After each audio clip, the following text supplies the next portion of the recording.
I'm glad to boast about my weaknesses so that the power of Christ can work through me.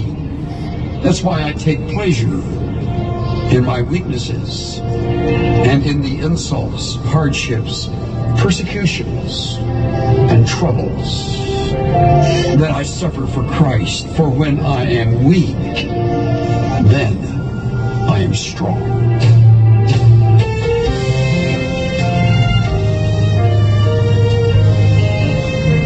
Listening to Insight for Living.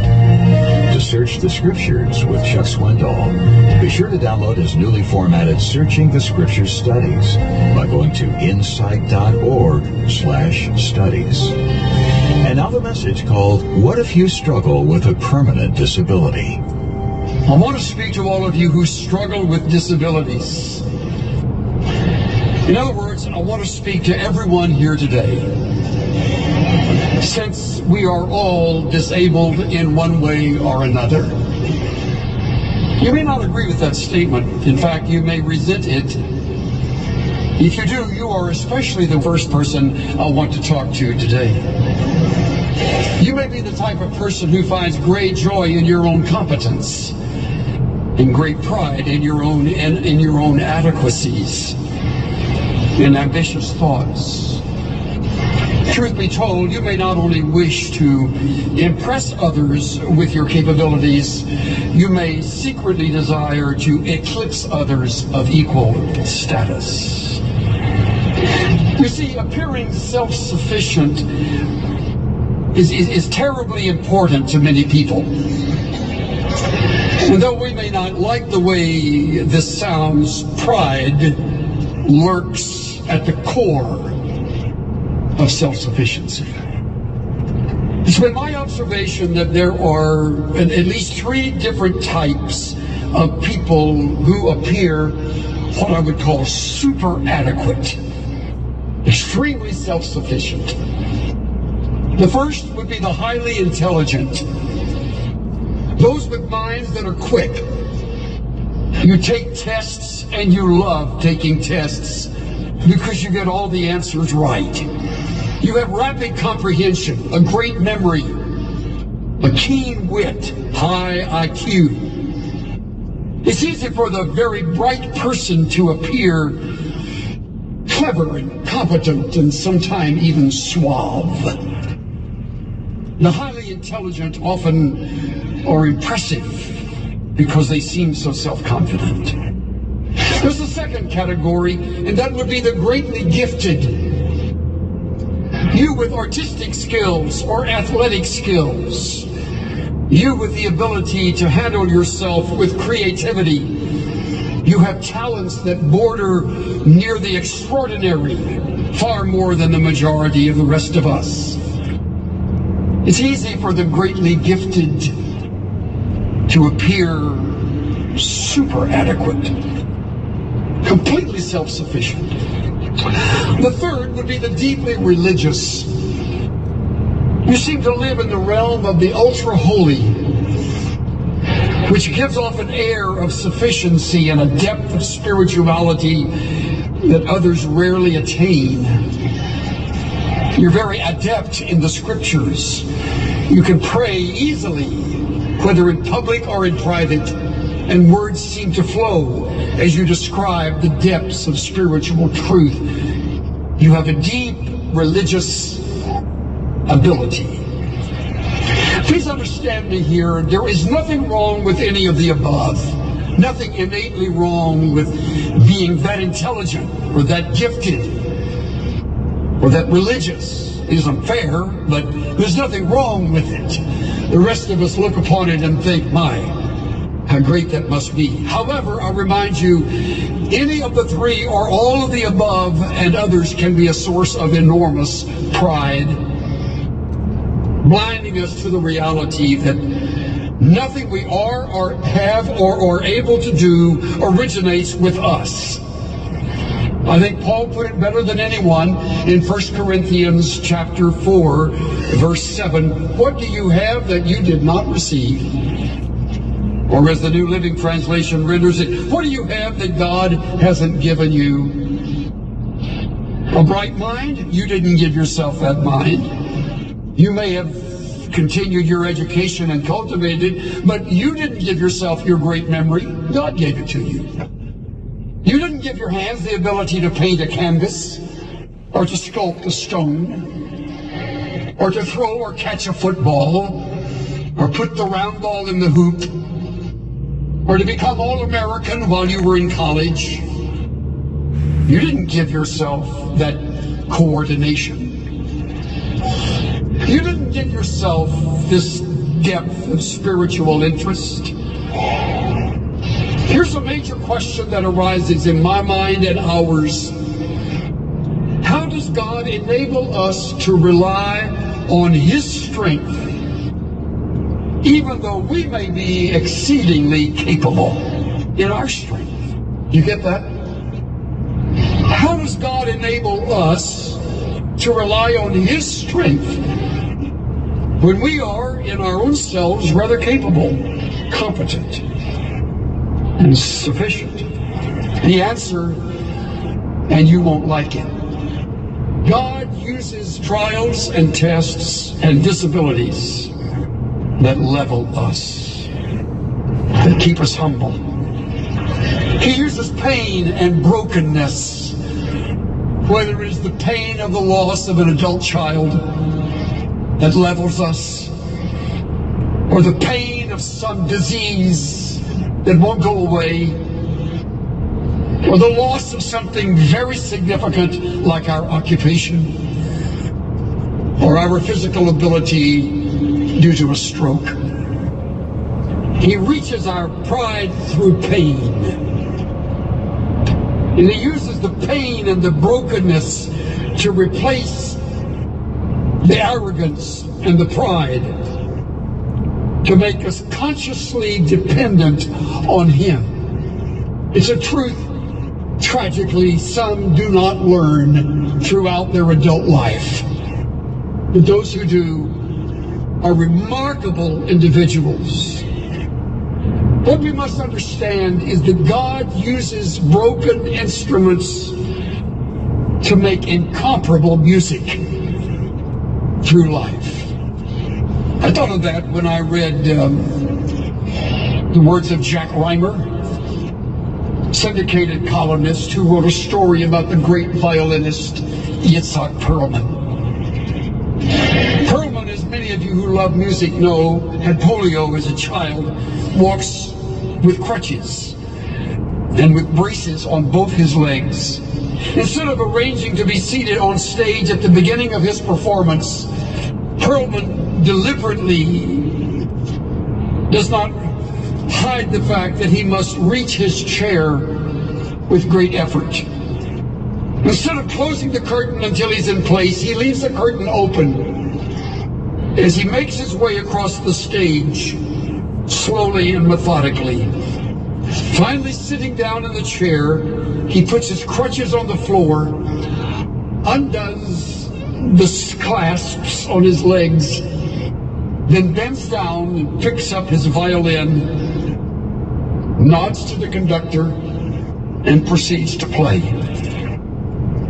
As Reimer describes it, there is a certain majesty in his ritual.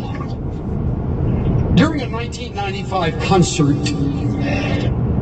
a string on Itzhak Perlman's violin suddenly snapped. Everyone in the concert hall could hear it, and they wondered what he would do. Perlman closed his eyes, and after a moment of reflection, signaled the conductor to begin again. Though anyone who knows music understands it's impossible to play a symphonic work with just 3 strings, Perlman was undaunted. Apparently, you could see this superb artist actually recomposing the piece in his head as he went along, inventing new fingering in various positions not written in the music to coax never before heard sounds from his now 3-string violin.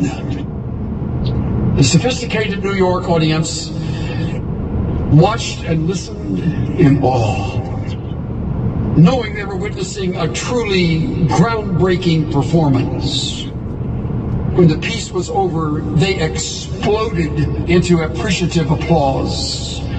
Mr. Perlman smiled, wiped the sweat from his brow, and then said in a soft, reverent tone, "You know, sometimes it is the artist's task to find out how much music you can still make with what you have left." Years later, in a book titled A Place of Healing, quadriplegic Johnny Erickson writes this related to that. "That's another truth that enables me to keep going. Whatever strings are broken in our lives, if we concentrate, if we apply what we know, we can still play beautiful music with what we have left.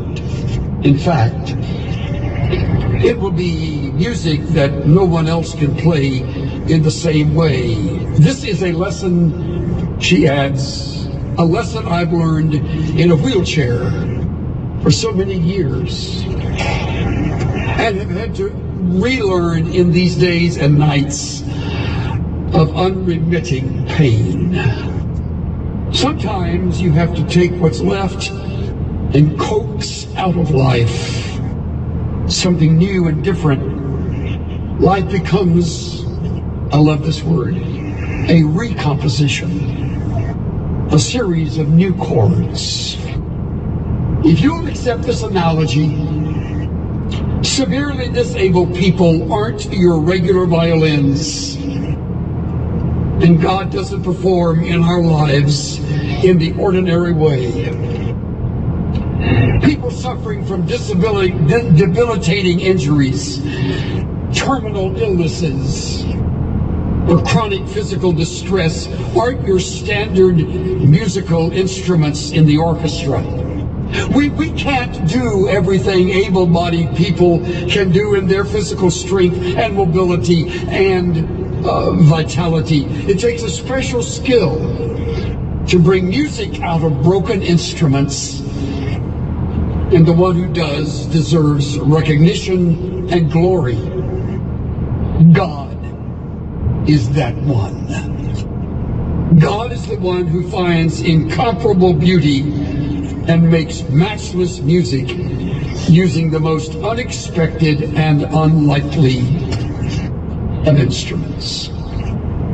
All of this prepares us for the testimony of the great disabled Apostle Paul, and how rarely you will have that adjective connected to his name, though it's true, as it should be connected to your name and mine. We're all disabled in one way or another. Some more obvious to the naked eye than others, but we all, deep within, struggle with our own list of disabilities. If we knew that, and if we remembered that, we would never pedestalize a soul on this earth, for we would realize they too are fellow strugglers. Now, you talk about a classic example of highly intelligent, greatly gifted, and deeply religious. Is there one more so than the Apostle Paul himself? I can think of none more than he. His religious resume could stand up against anyone who has ever lived, their day or our day. His credentials impressive, his pedigree pristine. Matter of fact, Paul was the recipient of remarkable visions and revelations that set him on even a higher plateau until a disability came that leveled him and stole away his own self-sustaining pride. To begin with, we read in 2 Corinthians 12, 1 through 4, as we put together a brief description of Paul as a man of this and a man of that. To begin with, he is a man of unsurpassed privileges. Verses 1 through 4. Look at the privileges. I was caught up in the third heaven. How many do you know caught up in the third heaven? You can't name one. He calls it later paradise. I've never known a soul who's ever been to paradise and lived to tell the story. I was caught up in the third heaven 14 years ago. Whether in the body or out, I don't know. Only God knows. But I do know this, I was in that place of paradise. I heard things so astounding. I saw revelations so amazing. I cannot put them into words. For God revealed to me a plan that would unfold in the days ahead, tying in beautifully with what had happened in the past. I saw it all. It was all portrayed in front of me. Think about it. Don't rush ahead. Think about this. First of all, he has kept all of this to himself for 14 years. How many do you know, and we cannot name a one, who would be caught up into a third heaven and would be given revelations from God himself, who would keep that to himself for a day, to say nothing of 14 years? He didn't rush out and seek a publisher so he could put a book together and sell 10 million copies. Come and listen to and see a man who saw the Lord. None of that from Paul. None of it. Which brings us the second. He was a man of uncommon humility. Verses 5 and 6. Not only a man of unsurpassed privileges, 1 to 4. Verses 5 and 6, he is a man of uncommon humility. This bears close scrutiny. Don't just rush by these two verses. That experience is worth boasting about. He says that, as it were, in the flesh. It's something to be really proud of. But I'm not going to do that. I will boast only about my weaknesses. Look at the vulnerability here. I could boast about my strength. You haven't seen God. You haven't seen God. You haven't been in paradise. You haven't heard what I've heard. But I will not boast about it. What kept him from doing that? Because I don't want anyone to give me credit beyond what they can see in my life or hear in my message.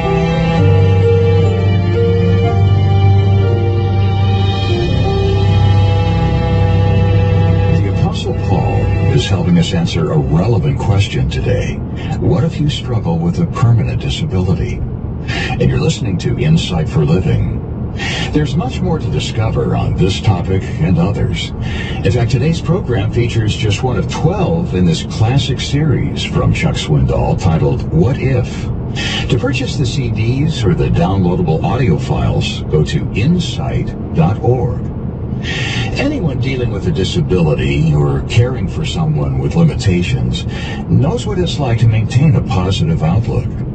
As an added resource to help you today, we'd like to send you a popular booklet Chuck has written. It's called Taking on Life with a Great Attitude. There's no cost or obligation. Request a free copy when you go to insight.org/attitude. This offer for the booklet is valid only in the United States. Chuck, it's the very last day of July and our final day to offer the 2 CDs called Finding Healing Through Forgiveness. In these messages, you described a surprising warning from Jesus about the danger of withholding forgiveness. You use the word surprise, Dave, but for many folks, Jesus' words were downright shocking. You see, sometimes we look at forgiveness as a gentle and mild gesture of charity. It's a sweet little thing we do for reprobates, because the Bible commands us to do that. But that, my friend, is a shallow and twisted misunderstanding of biblical forgiveness. Listen carefully. Forgiveness requires far more than offering our offender a pious pat on the head. Now listen even more carefully. When we withhold mercy from someone else, when we insist on licking our wounds When we allow our self-righteous anger to simmer beneath the surface, we actually do damage to our own soul. Now, how do I know that's true? Over in Matthew chapter 18, Jesus said that those who fail to forgive are actually, and I quote, turned over to the torturers. In the Swindoll vernacular, let me put it this way. Indulging our resentment yields a hellish outcome.